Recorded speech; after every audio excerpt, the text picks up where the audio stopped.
Got it. Got it. So it's funny. We're moving to. We're doing all keto. So we're doing keto, and Oh, so I think this is keto friendly.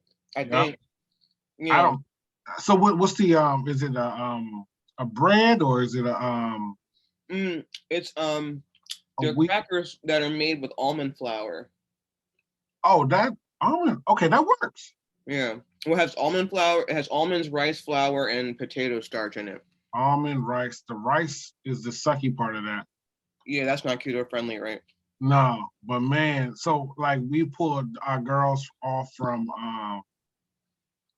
um um that potato chips. Yeah, that's one of my weaknesses. I love potato chips. And you talking about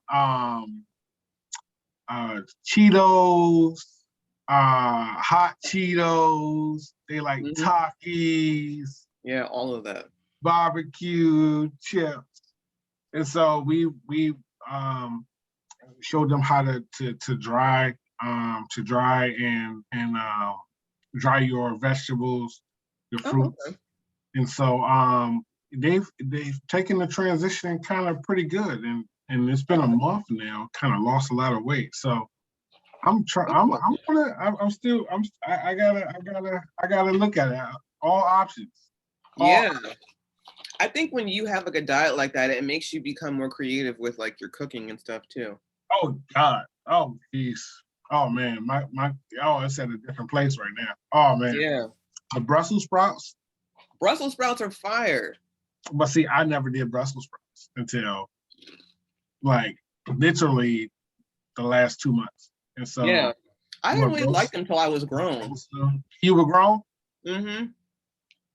and so I was like, oh, hold on one moment. Mm-hmm.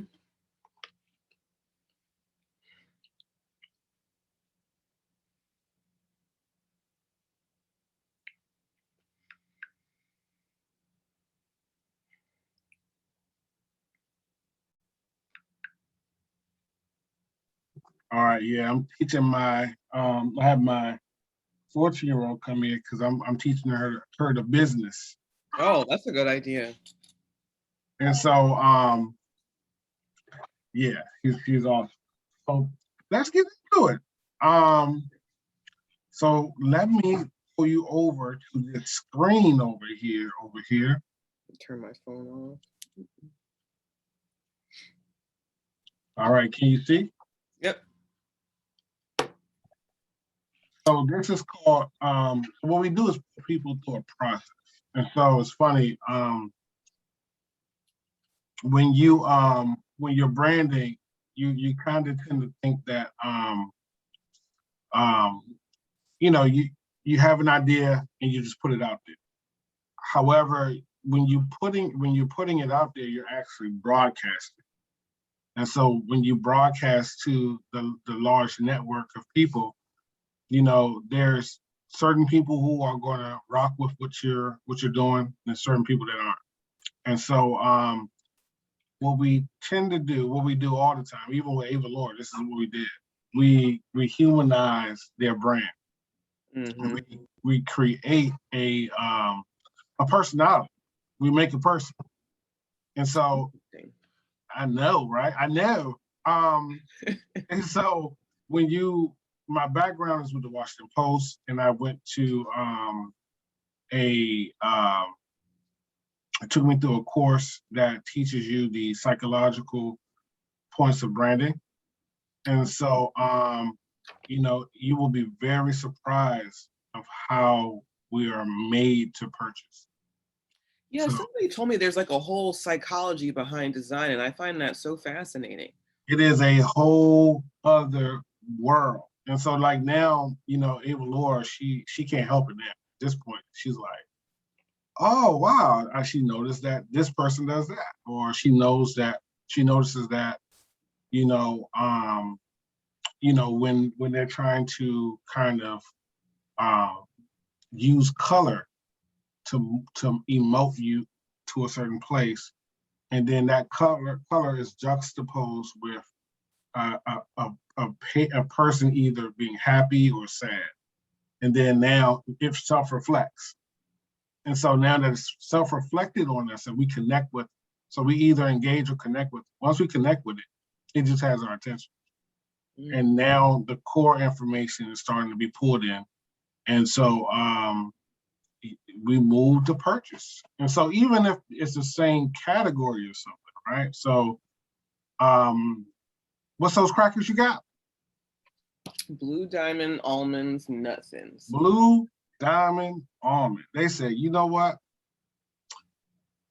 Let's make this product because we know Tiffany is going to want to give up these chips. And so they got you. And so, you know, the blue is the color of friendship and familiarity. And so then I believe there's a little bit of the almond is like a lighter tone of either gold or a pastel yellow type. And so that is that's to stimulate your happiness button on the inside. And so these two color combinations, they could have used green. They could have used red. They could have used yellow as a main background, but they chose to use what they use. And when you do marketing, there's a lot of market research. So there's a lot of market research is about testing and finding trends. Test it, you test, you find a trend, you test it. You find a trend, you test it. You find a trend, you test it, so that when you're ready to put a whole bunch of money into something, your success rate goes up, and you're not just when you have to run a long campaign. Well, you know, in most cases, 4 weeks for something specific, and you want to run it over and over and over again to get the attention. Well, you don't want to do that amiss. You know, you want to do that and design it to emote and pick up on the exact people that you're trying to reach. And so, you know, before you do anything, you either want to do some market research to target who you want to go after, and then also you do a brand strategy for how you go after it. And so your advertisements will line up with that. Your pictures and how you do your video will line up with that. Any animation lines up with that. Everything falls under what you strategically find out how you want to go after somebody, or how you want to go after a people group. Because you're going to go after the same people group and they're turned off. Because your brand is not for everybody. It's for a core person, and it can evolve over time. So like, you know, it's funny, Oprah still has an appeal for men, but she had to conquer the actual demographic first. And then now the men that could pull in that lane and appreciate what she does just organically, it had to be done over time first. And so is that how she was working with Dr. Phil all that time? Well, Dr. Phil, you know, Stedman. Oh, yeah.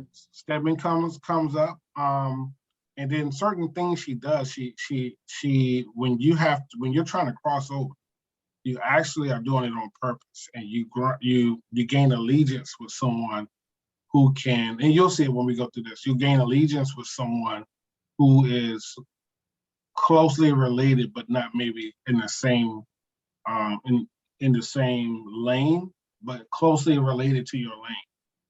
And so now that crossover appeal, you not only cross over, you don't cross over the core of what you do, but you cross over the tonation of what you do.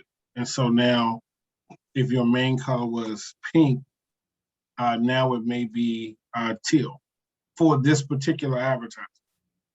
If it's yellow, then maybe it's a dark purple. It just depends on who you're going after, how you're going. So it's a whole world out there. Yeah, I'm learning so much about how like really intensive branding is. It's crazy. It's crazy. And that's why, even so we signed up a nonprofit that was doing very well in DC. And so we're going to be doing their branding, national company, and they want to reach more people. And so when you go on their site isn't emotional. It's very static. And so it feels like more of a donor site than a site to elicit the passions of people who they are serving. And so, we kind of took them through the same process. We had all of their board members, people who are important, come on and actually figure out, okay, so why did you come to this organization? What does this have to offer to the community? And in offering it to the community, how does your community like to be received, like for information to be given to them? And how do they like to receive it? Mm-hmm. And when you find that out, now you can start plating it. Now you put your outfit together, like how you have your photo shoot, you put your outfit together, and it's then based on what your community wants. Like Ava Laura, she does everything is on purpose. It's not like when you really get going, you're gonna have so many high level things happening at one time. Each moment is important. Everything becomes, okay, dang, I'm kind of missed it. And then when you have to go back around it, you actually push back maybe a month of something. And so now that's why targeting, doing the war plan, the research, just knowing, especially from her, how to go from one level of here to the next level is really important. And those little tidbits, every little nugget, I can't tell you, it's crazy. I've seen the growth. So we're going to get into it. We are going to get into it. I'm a little goofy, so yeah, me too. that's just what it is. Yeah, there it is. All right, so we're gonna this probably is gonna take about 20 minutes. Okay. And we're gonna bowl through it. No need to take a note because I'm actually recording this and I'll be able to send it to you. Awesome. All right, so UX design experience with brains that breathe. So who is your brand? People feel your brand should feel too. I would say soothing is the first that comes to mind. Soothing. Oh no, not even that. We're going deeper than soothing. Oh, who is your brand? Sorry, I had to move my. What if your brand was a person? Who would he or she, or if it's a robot? No, but who would he or she be?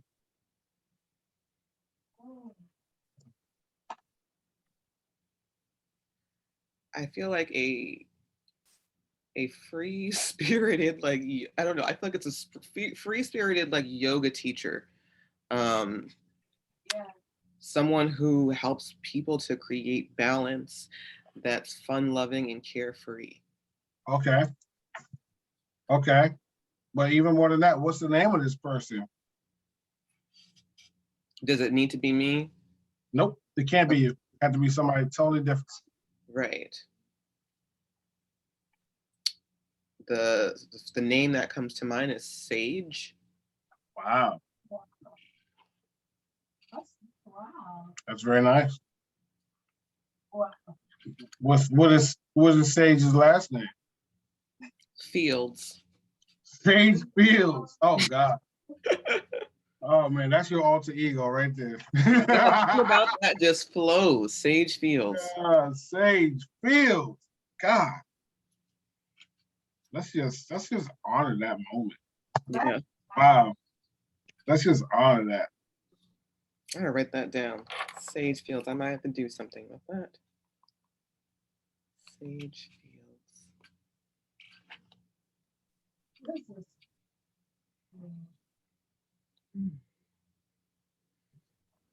That is outstanding. And so So Sage Fields.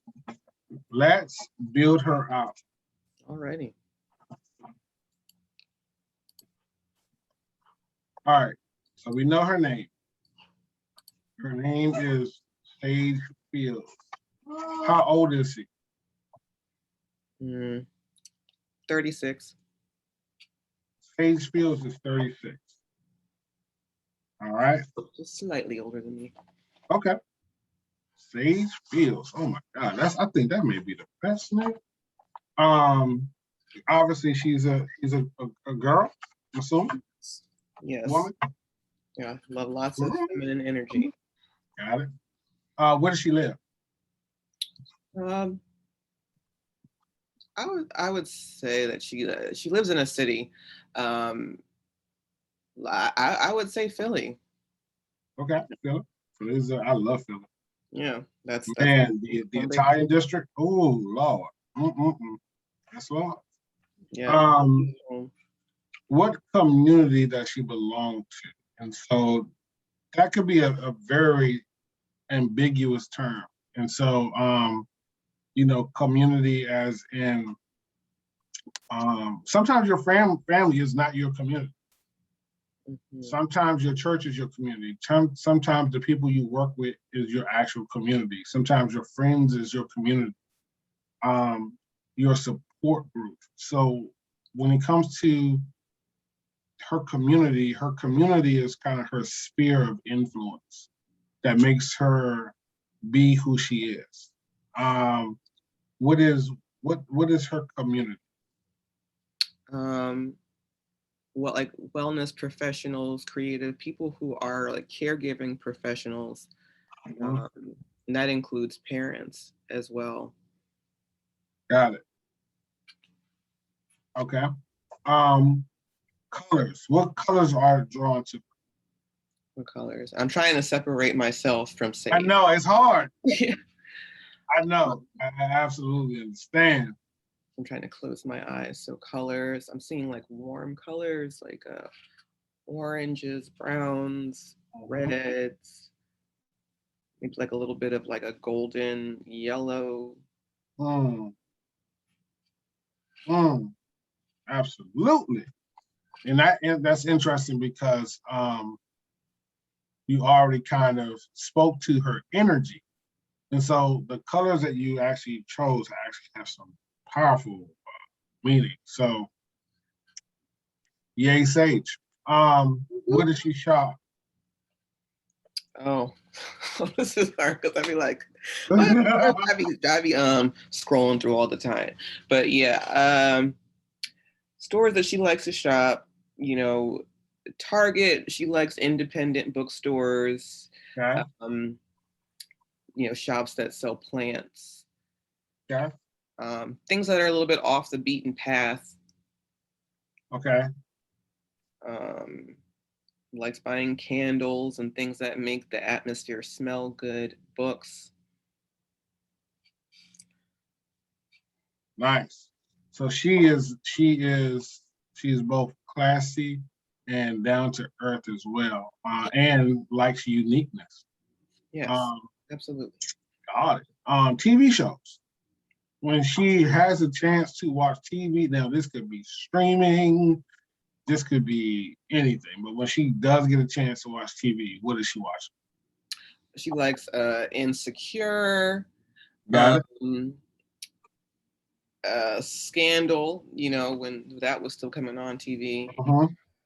Things that are like psychologically stimulating, but then also balance that with some mindless entertainment like Love and Hip Hop. Absolutely. Why not? Yeah. It's entertaining. It is entertaining. It really is. What type of music does she listen to? Musical taste is very eclectic. Leans more towards, again, sort of off the beaten path, some things that you maybe not hear on Top 40 or on the radio, but music that really hits deep into the soul. Music, R&B, maybe some alternative. Yeah. Some hip-hop. Nice. Very good. So education. What is her education level? She is a college graduate. has some postgraduate training, either like through graduate school or just some other training certification programs. Absolutely. It's funny because when you're in the world of healing, you don't really get that in college. That's really a life journey scenario. Okay, so when she dresses, what is she wearing? Nice, like clothes that are again like classy, but statement pieces that have bold prints, colors, things that say that I'm unique, but I also am invested in the way that I express myself to the world. Mm, mm. I am invested how I express myself into the world. That is really good. Belief. Now, this is another one I have to kind of table a little. This doesn't necessarily mean what your religion is. It it can get to your core values. It can get to how you interpret the world. So with that being said, what are some belief structures that she has? Yeah. So Sage believes that it's important to be a lifelong student, and values personal growth and self-improvement. Mm-hmm. Also believes that everybody can create a balance that makes sense for their lifestyle, even if that's not a complete 50-50 balance. And someone who really is invested in their overall wellness, likes, indulging in self-care. Maybe they meditate, do yoga, just things that make them feel good. Good. I love that. Love that. What kind of car is she driving? Yeah, Sadie is not too flashy. Okay. She drives like a 2016 Toyota Corolla. Got it. Makes sense. That makes sense. She's about Economic. saving the world. Yes, good gas mileage, reliable car. Amen. It is. It is. Uh, pride. Okay. This is another one I have to table. So what things brings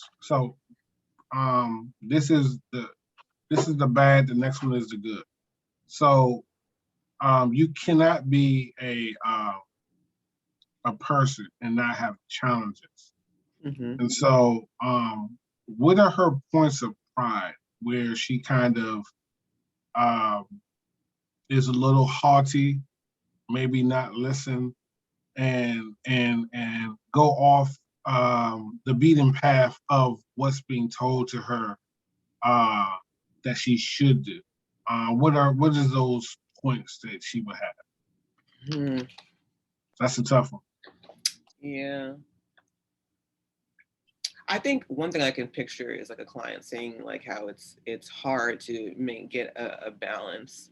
And I think it would be hard for Sage because there's some people who are not in a privileged position to create balance in their life.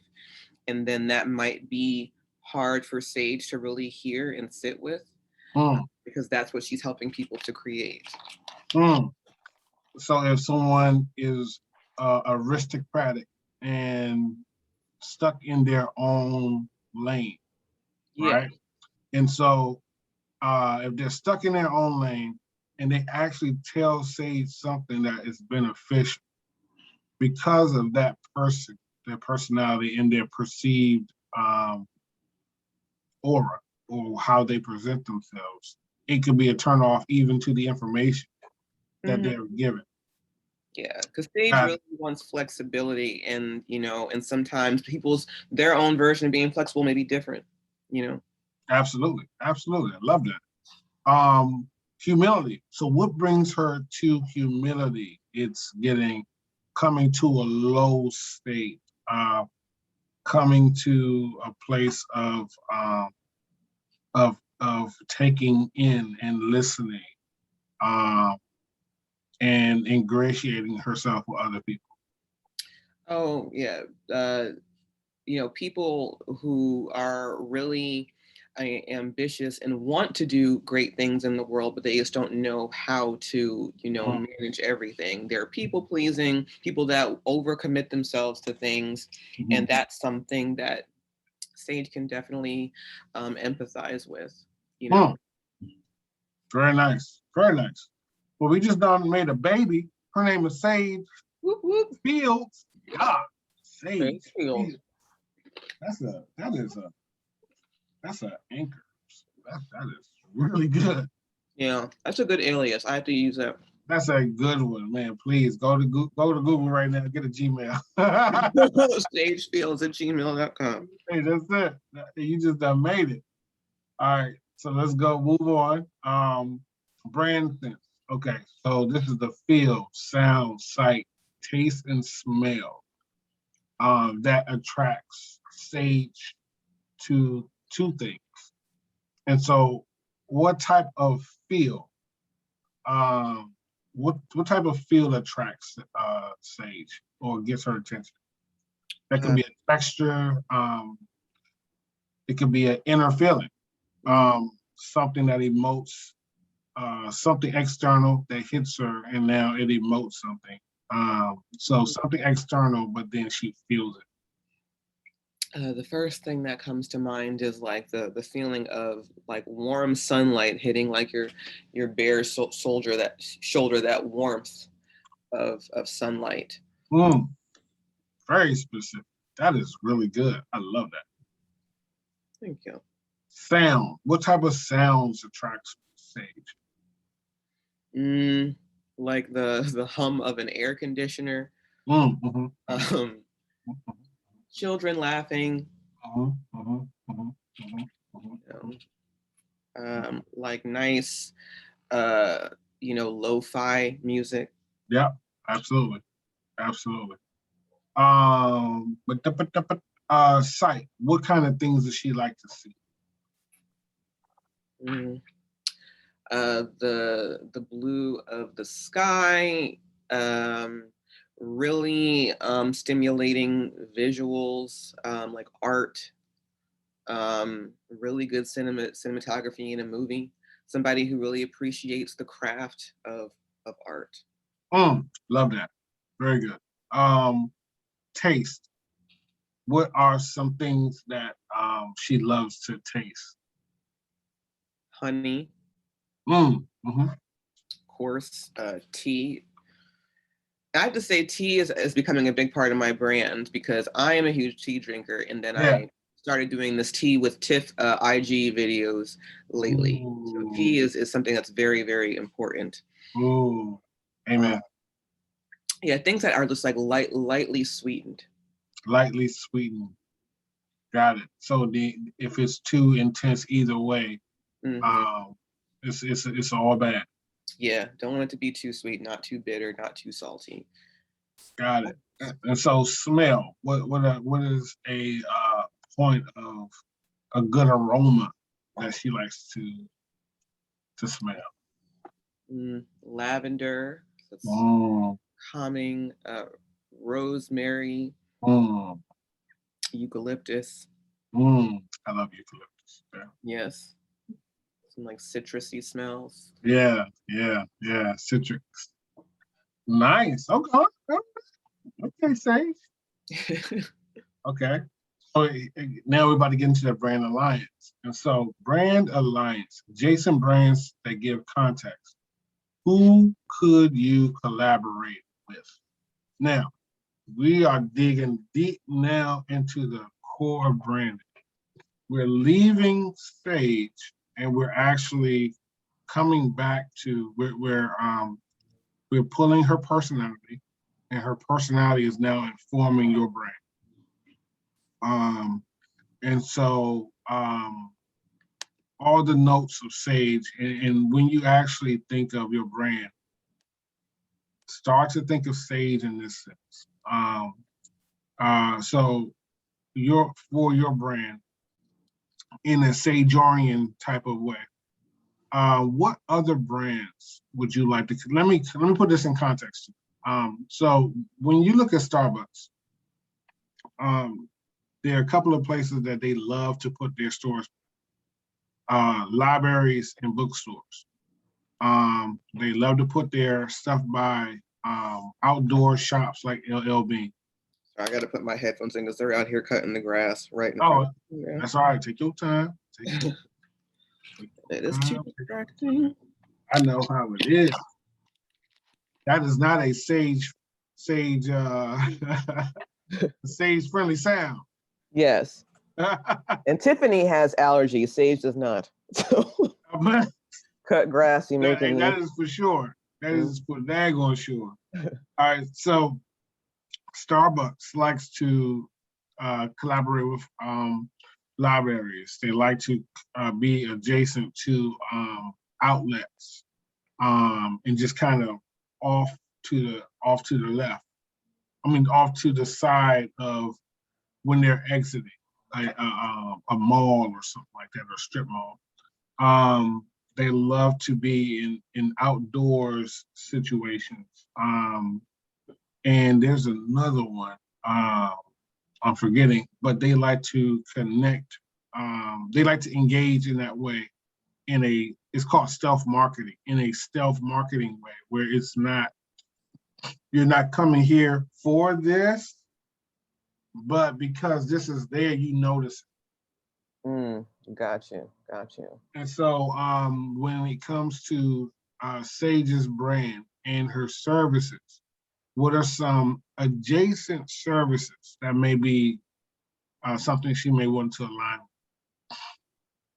with? Like, well, Reiki is one, yoga. And you know what? I was thinking when you're talking about Brand Alliance, this is like actually a retail outlet, but I feel like they're a brand that whose vibe I kind of like am attracted to. And it seems like they have a similar customer. Can I show you their screen? Oh, yeah. Yeah, absolutely. Let me see. Can I kick it? Yes. Or I can put it in the chat, the link. Bam. It's called Souk and Sepia. Souk and Sepia. It's a clothing / lifestyle brand. And you know, the interesting thing is that what is very interesting about Brand Alliance is that not a lot of people are using it. It is the way. Brand Alliance is like the way that you actually grow your brand. And so, you know, getting in front of people. Okay, you can see okay.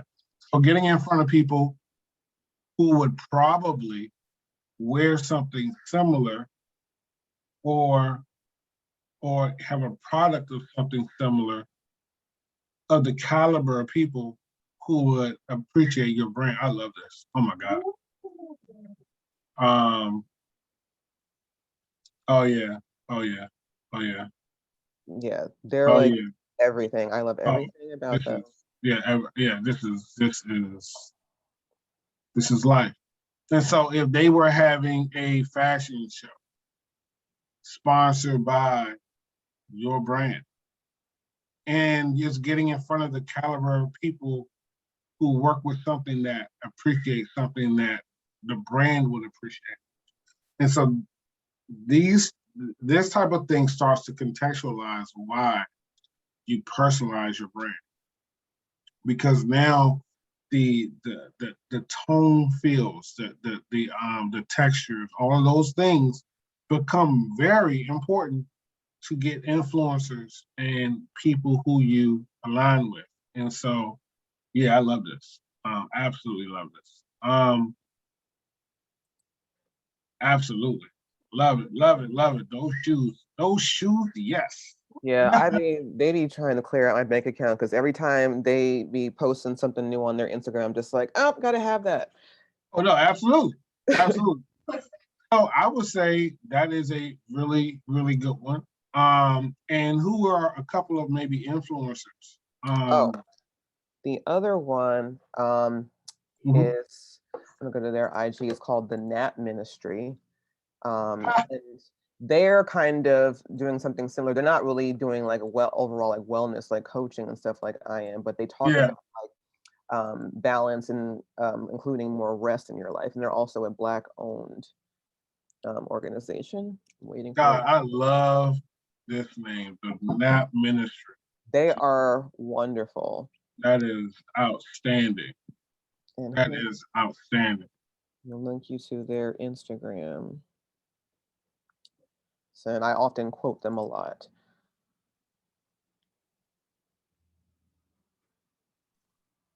The Nap Ministry. That the name, the logo is crazy. Like, wow. That name is really I didn't even look at it yet. I'm just imagining how that would be. That is, I am extremely curious.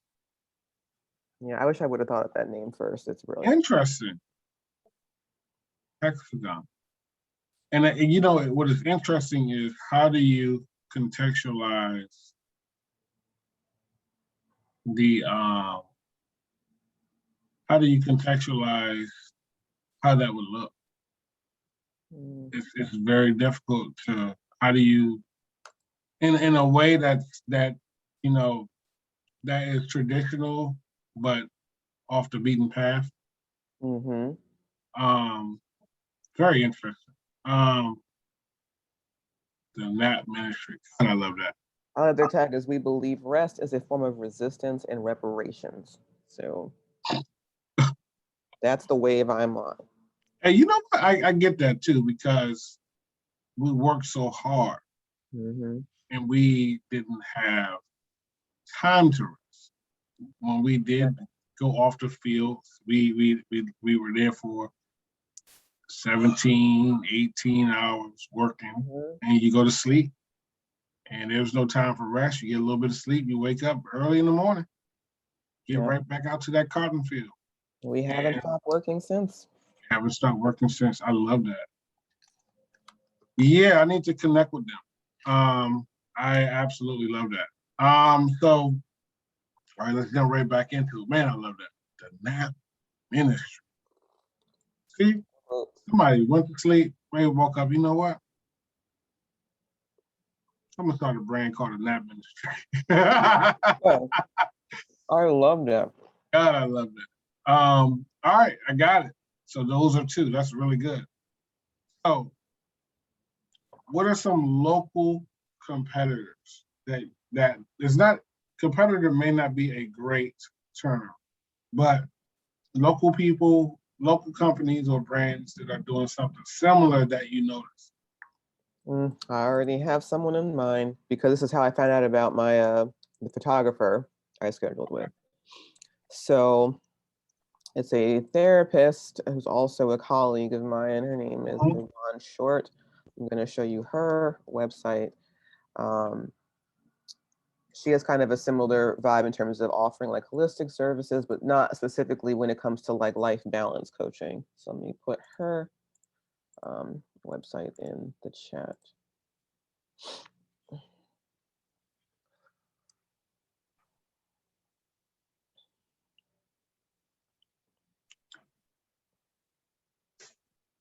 The Evans.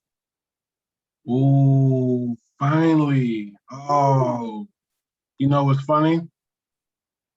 From everybody, from Farhana to almost I have never liked most wellness coaching or anybody else's sites.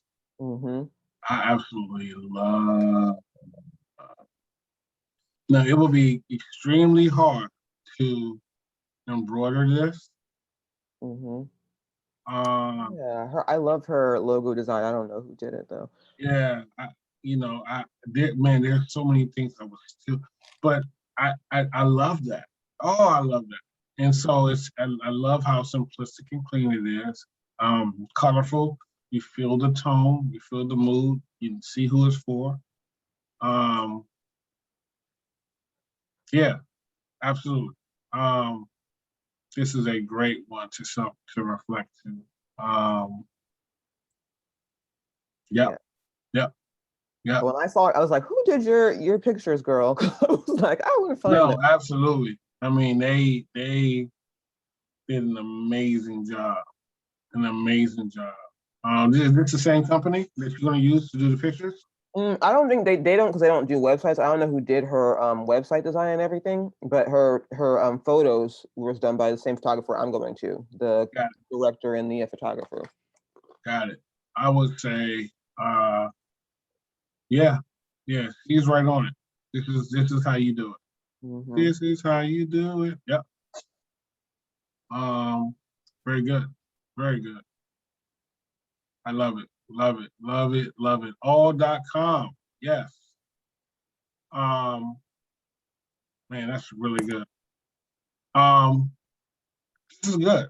I don't think you would want to go anywhere other than that's a great one.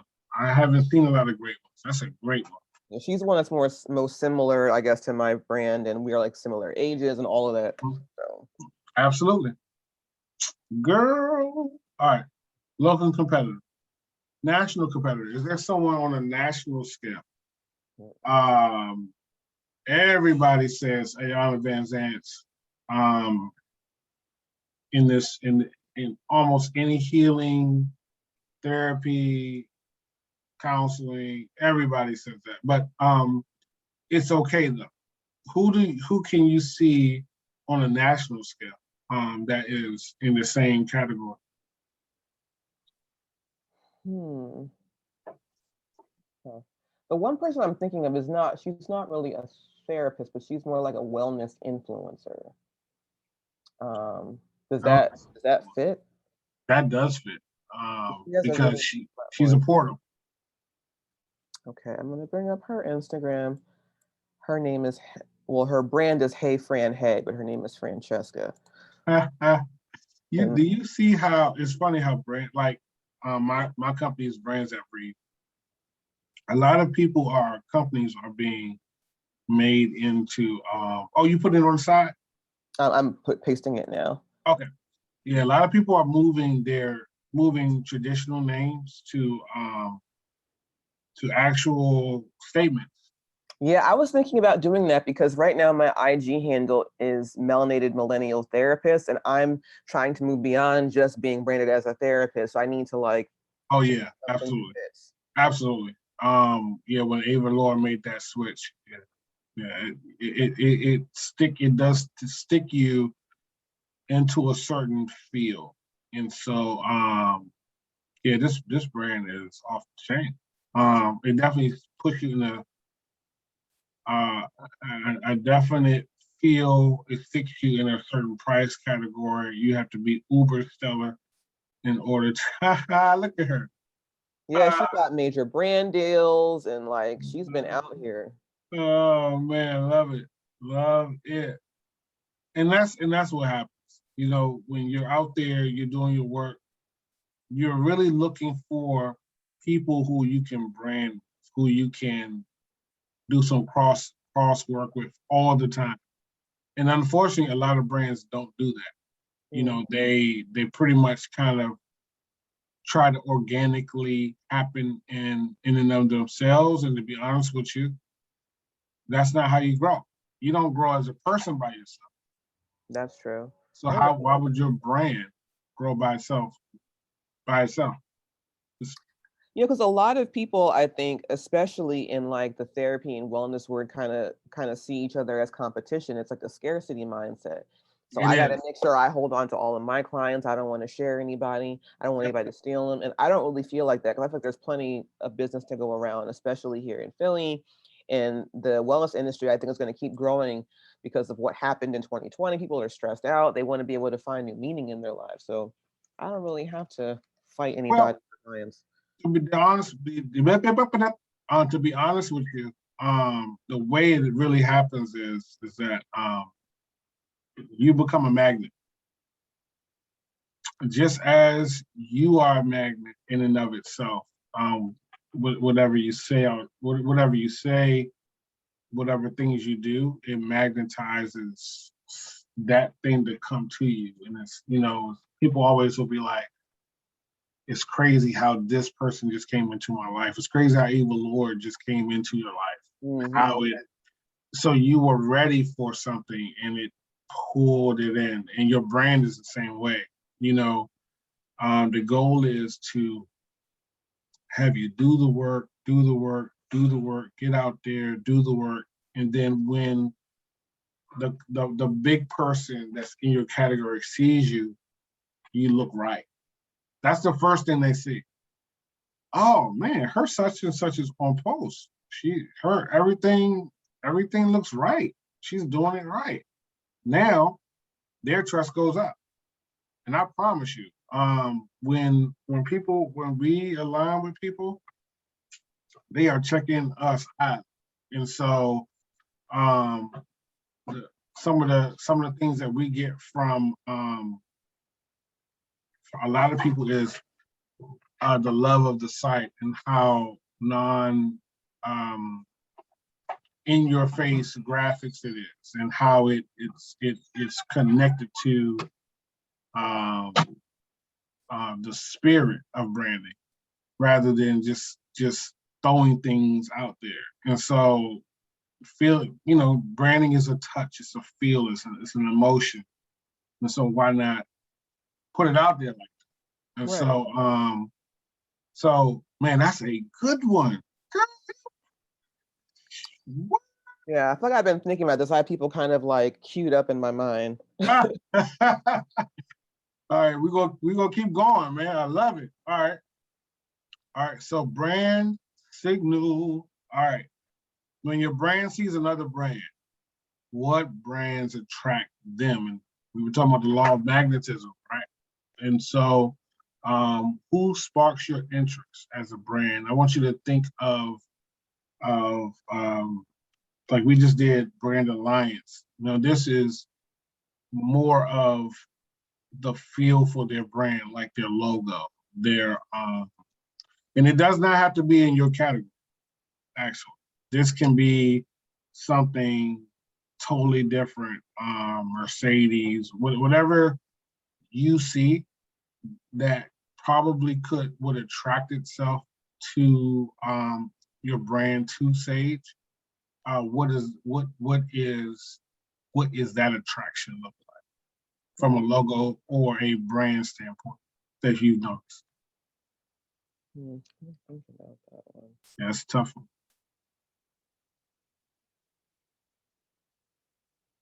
You know what? Something that comes to mind in terms of like branding, which I think Apple does a wonderful job of branding, because you can just see the logo, that little simple Apple design with a little bite out of it, and you know instantly who it is. Yeah. And I think there's also, their products aren't necessarily better, but I think because of their brand awareness, they were able to attract a lot more consumers because there's familiarity there. Oh, absolutely. And when so their advertisements, everything's just perfect. Well, the funny thing is that I think the one thing that Ava Laura will start to that we've been talking about that's really kind of crossed my mind is, a brand is strong when it can create its own gravity, community, and it has its own lexicon. It has its own language. The people are speaking Appleology. And so, brands get there, Dr. Phil, you'll be like, well, Dr. Phil says this. And so you'll reference Dr. Phil, or you'll say something that just came on the show, or there's something in that wheelhouse that's being created that you kind of tonate to. And so, Apple's a good one. And I think that from a cult following and simplicity, they took on Steve Jobs' personality. He was a very simplistic, the minimalist type of person. And so the brand had to be a certain way. The colors had to be a certain way. The lack of color had to be a certain way. The open space around your brand became a thing. rather than clouding space. And That's so true. Yeah. people will be like,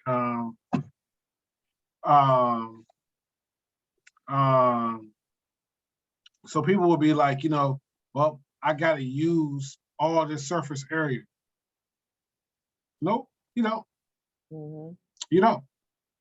It's as long as you either pique curiosity or you get to a place where the core people that is in your tribe, they understand what this logo or brand means. And so, like, even with Ava Laura, that A is becoming a thing. And so when we developed her logo, it was like, okay, we went through a similar process, and I got to know her. I got to know what she does. And then the spirit of what the brand is then comes into focus. And then now it's like, okay, the community, when they see that, it has a signal for something. Mhm. And so, it locks in an experience. And so, man, Apple, that's a good one. And they're the king of second branding. Most of Apple's stuff, most of their technology, they do not create it. Really? I didn't know that. Yep. Most of their, like the iPad. The technology for the iPad was made in 1975, I believe. What? The touch screen sensor. And there was another company that actually came out with something similar. It was clunky, but they did come out with it. What they did was they came and they made it sexy and they made it functional. Your iPod, when the iPod first came out, it was not the no, not the iPod, The iPhone? was it the iPod? The iPod, the little music box. The music player, yeah. Yeah, the little square. We're like, oh, this little circle. I had one. Square. Oh my God, digital. That actually was copied by somebody else in the 80s, if I'm not mistaken. And so throughout Apple's history, they would refine. So they would see that you're marketing it wrong, find out a way to market to their community, do research, and then put it out there. And they put it out there at the right time. And even with the iPhone, that was one of their biggest first births. But phones were already there. They just did it better. Yeah. They just did it better. They now the thing that they originate was the software was something that Apple was really the forefront on. The iOS, the first Macintosh, and how it had the GUIs and the graphics was the first one to see the little icons being put into the background main interface. And then matter of fact, they did leasing for they subleased some of their software for Windows, and Windows used some of their software. It's cool. crazy. It's crazy. But that's what branding does. If I second brand well, then it seems like I'm the brand creator of that whatever that is. You said that's called second branding? Secondhand branding. Okay. Secondhand branding. And so now they're like the king of it. It's like, if you come out with an idea, well now it's different. They have the money and they have the influence. But even before they had the money and the influence, Steve Jobs was a rebel. And so that's why they were always like, we're after the rebels. We're after the those who were counted out. They're building the anthem for their community. Yeah, and that's why they got me. Man, hey, look, all my girls got iPads. So yeah, MacBook, iPads, I got Apple everything. Apple down to the socks. Yep. And so, all right, so let's move on. Let me see. All right, this is the last one, actually. So everybody knows this. What is the spirit animal for Sage Fields? Lord, we went through a journey. And so, we want to now figure out what is Sage's spirit animal? What is her, when you think of Sage, what animal reflects the majority of things that she stands for? I'm thinking like a cat-like animal. I was gonna say panther. I just looked up panther. Panther spirit animal is a symbol of death and rebirth. I like that. You want to know what's funny? I would say panther is one of the most common used ones. Really? I've done so many logos. That's funny.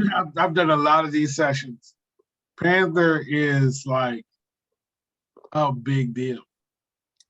I've always been drawn to like cats, large cats, domestic cats. They're very like kind of enigmatic, but they're also very like slow moving, and they have a sensuality about them. Yeah, that's right. Yeah, there's a mystique. Absolutely. Yep. And so now we have the spirit animal. We have made a person or a something. Yeah, Sage.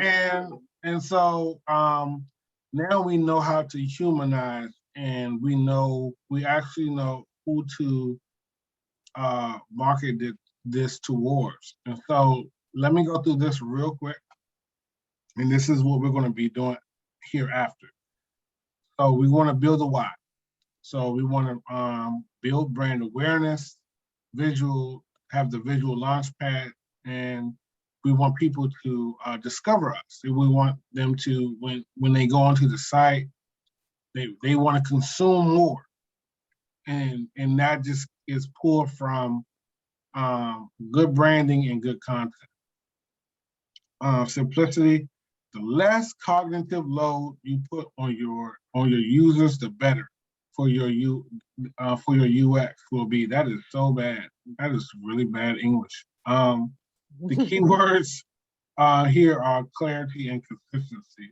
So cognitive load. So we were talking about Apple and simplicity. And so you see it, you get impassioned by it, you want it. And so the simplicity of it, some brands have to be everywhere with their branding and how it looks. Most people want to focus and have the mood of what your brand is, but give space and air so that it can allow you to see, and your mind is able to process and have less cognitive load. Onboarding is big. Make your service offering easy to understand by utilizing smart onboarding techniques for your brand. And so there's a lot of ways to pull this in.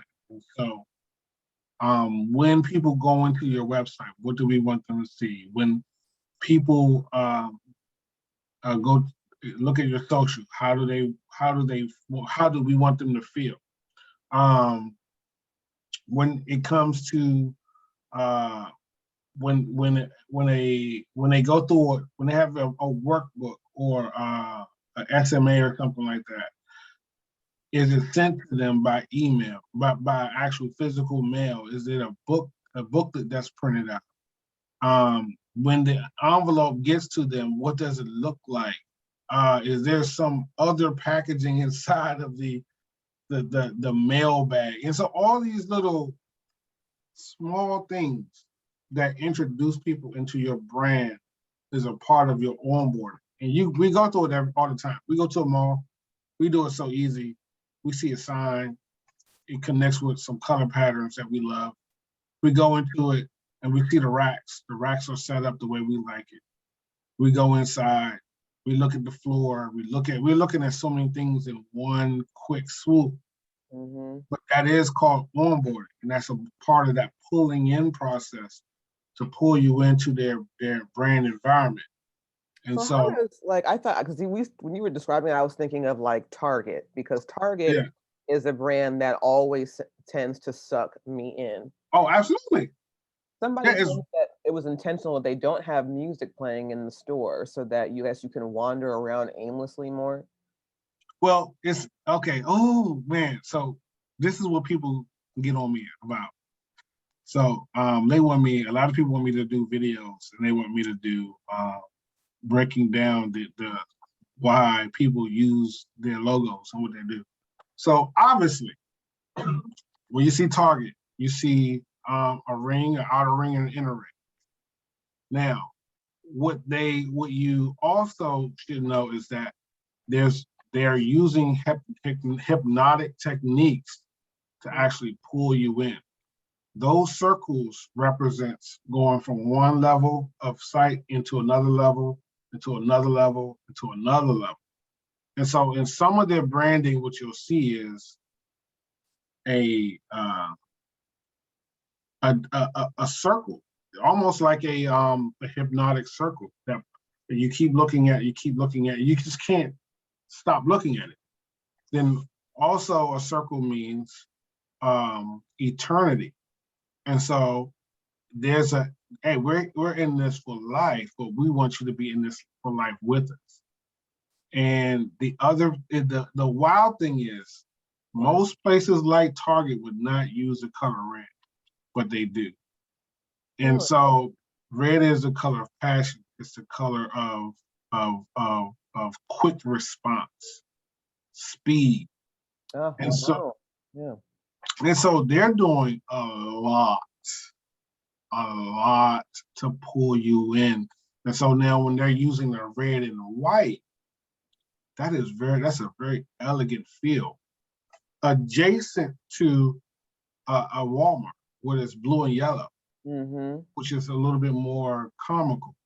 Walmart isn't comical, but you don't take it as serious as Target. So true. People call it Target for that reason. Target. And so now the funny thing is, now when they go to sell, their products does have to be a little bit better. You have to feel why it's a higher quality and you're paying $2 more than in most cases than Walmart. And so everything is meant to pull you in. And guess what? A circle is the shape of a shape that pulls in women. Curves. Wow. Curves is curves are used to pull in women and to subliminally pull them in. Straight lines and edges are what people would use to pull men in. And so if I want to go after a male, I know how to go after a male. If I want to go after a woman, I know how to go after a woman. And so it's just brilliant. Like it's what they do is brilliant. And so they actually pull you in on purpose with these little nuggets of things and more. And more. I mean, this is it's like scratching the little surface. But their onboarding is what they use to pull you in and keep you in. And so yeah. Wow, that was so interesting. Thank you for sharing that. I think that is so interesting, just finding about the psychology of all this stuff. Oh, it's crazy. This is like, oh my gosh, this is small. This is so small. So personalization. So this is what we did. What's unique to you will always be you. And so you have to find that your brand has to find the uniqueness of itself inside of itself. And so obviously when person first encounters your brand, they'll see the logo, but when they actually have an experience with your brand, they experience you. And so, you want to pull in the uniqueness of you and your brand and bring it together. That's what sets it apart. building out your unique sales proposition. All of those things is what will pulls in your brand and makes it attractive, and just like this light here makes it shine. And so that's what we did today. This is exactly what we did today. All right, so power of the light. So once you've had an experience that's positive with a brand, and if it's your first experience, if it's a person's first experience with that brand and its offering and how it was delivered, then you have now coined some brand dominance in their mind. So they may come and have another offering, or someone approach them with something that's similar. But like your first love or your first experience of whatever, now it's like, okay, you start to align. Okay, so yeah, I had this experience with this place, but it's not like this. Or this place didn't do that like this. And so you start to have brand, you start to like branding in itself as a term comes from a line of things, but then the more closer tonated thing for us is searing. And so people would sear an iron rod into a cowhide, or they would they would have a metal mold that they have a logo in for plaster and metals and ceramics. And now that brand is seared onto as a product. This is my product. And so now when people use something that's similar, if they don't see that brand, they feel insecure about using it.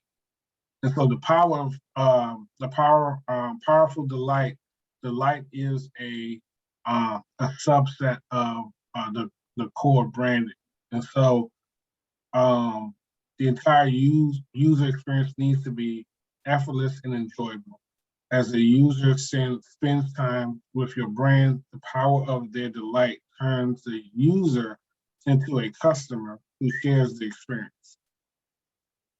And so now it's like, girl, that was the bomb. You gotta go get this kettle popcorn, whatever it is. Whatever it is that you that people loving your brand, they will speak to. We have to test our ideas. So when we start to formulate the logo and the identity, we definitely want to put it out there in the canvas. Some people will say, keep it locked in.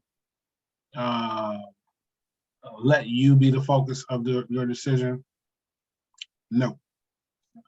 Share the identity with people who are in lockstep with Sage Field's persona. If they're not in Sage Field's persona or wheelhouse, you don't want to really share it with them or keep them in mind. But those who have that similar feel, once it's shared or once it's tested, you want to definitely take note of what they're saying, because that's who you're really marketing to. Familiar patterns. And so there's definitely patterns that will be pulled from the logo that will then go across section to your brand. Either it's the shape or it's the feel, or it's the color, something will start to spread across. And so make your brand predictable and easy to experience by target marketing. So we'll be definitely doing that. So in all cases, this is the go, full funnel. This nice happy blue thing here. So we go from brand awareness, we develop the brand, and you do campaigns to build awareness. You put it out there, you cast a wide net with a different with a service offering that's that is a freebie or something like that, that is a magnet. And then that pulls them in. They visit the website and they go from one place to the next. They visit the website, they find what they need specifically. And so that particular ad is pointing to something very specific to the site. You show the value, they're intrigued, they see why they would need it. And then you show them how easy it is to go from one place to the next. You turn them into a visitor, which turns them into a lead. And so now they're a lead, they put some information in. There's something gathered so that they want more information. That goes into that creates a lead magnet. So now they're being pulled because they're being led into some type of lead marketing strategy that we'll develop. And so they want that first offering. They purchase it, they make a sale. It could be free or it could be a certain amount, but they make that first sale. It becomes memorable. They remember it. It sticks there. You go back and you do a retracing campaign, and you go back and say, hey, remember such and such? You know, short-term memory is a real thing. And so we want to make sure you remember what you experienced. We touched this. Hmm. I never saw it broken down like this before. Oh, yeah. Yeah. This is all day long. So where we are right now in the process is the brand awareness part. Yep. Okay. Yep. All of these things is being, it's funny when you look at this. Ava Lois actually showing you all this stuff right now. Like, if you get it all at once, it's impossible. But when you go through the cycle, you know, good marketing, good branding is a very on purpose pursuit. And so there is definitely a rhythm and a rhyme of how you do it. And every category is different. And so I've seen her process. So what you're going through now, you're actually lightly going through this. You don't even realize it, but you're going through it. And so it's all to build loyalty so that when you have your higher offering, it is it's attractive because they went through the trust process. They trusted you. They trusted your first offering, and now you have to gauge based on their experience, either to offer them the highest offering or the next level or whatever, wherever they are. They make their own decisions, but it is an on-purpose game. Bam. So that is it. Wow, that was awesome. That was fun. Man, I love it. Oh my gosh, I absolutely love it. We had a group that we just finished doing this with. Their name is Cream, and so we're branding their stuff. And so, you know, it's interesting when you just don't know. And we're being sold to all the time, but we just don't. It's so effortless, but we know it's happening, but you can't help it. But now it's at a point where if you're not being sold to the right way, you feel bad. You're like, no, this ain't right. This don't seem common now. Yeah. And there is things that we expect as a consumer for us to go through the journey of what right feels like. And right feels like changes every 5 years or so. And so we used to do business by fax. We used to used to get those fax from the vacations on your fax machine. Yeah. All-inclusive trip, such and such and such. And if it wasn't a faxometer, you're like, emails was a thing. Email blast was a big thing. It still is a big thing. But it was we talked about that with Ava Laura last week, and I'm gonna try to build my email list because I don't really have one right now on my website, but I want to include one for people to sign up, subscribe, get a freebie of some sort. Absolutely. See that funnel, that's it. I mean, that is absolutely it. And you know, when you do the interesting thing to juxtapose with with email blasts and social media. When you're doing social media, you are broadcasting it to your network and to your audience. When you have email blasts, it's specific to that person or those. It's going direct to somebody who directly accepted you. Mm-hmm. And so it is a big deal. But yeah, so the next steps is developing the brand. And so you were saying that you were thinking about a different name. Yes, So what would the brand name be? Creative Soul Services. Creative Soul Services. Oh yeah, I remember that. I jumped up. Yeah, that was good. Oh man, that is really good. Yeah, I love that name. All the colors everything makes sense. Creative Soul Services. That all makes sense. Okay, I didn't. That all makes sense. So what I'm gonna do is I'm gonna go back through the video. I'll send it as well for you so you can check it out. Okay. And even for your notes, it's amazing when you go back and listen and you hear something different. But I'll send it to you as well. And so I'll take probably a week to really consume this. It's a lot of information. Okay.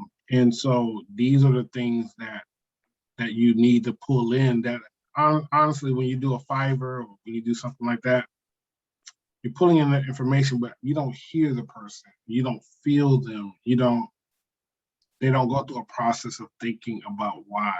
And so that's my last logo with somebody on Fiverr. Yeah, no, I get it all the time. All the time. All the time. All right, well, this is good.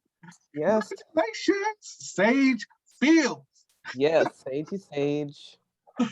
Well, I will get back to you, email you. I'll send you a link for this, and then we'll catch up probably in a week. Okay. Should I put myself on your calendars or should I just wait? Oh, no. I pretty much will set for now. Also, you're going to see a Podio link, a Podio link, a Dropbox link, and probably a Jot form as well, so that you can make a Jot form account. And you'll see it. It'll come to you. And I'll probably email you before I send it so you can be aware that it's coming. Okay. But yeah, man, congratulations. Thank you so much, Anthony. This has been great. I can't wait to see how everything evolves. Oh man. So for our Hana's brand, we just got finished with that. It looks amazing. And man, the I don't know if she's used her Zoom backgrounds yet, but man, it is coming together. And so you're next. Alrighty. All right. Well, have a good one. I'll talk to you soon. All right. Thank you. Enjoy the rest of your day and week. You too. Bye. Be blessed.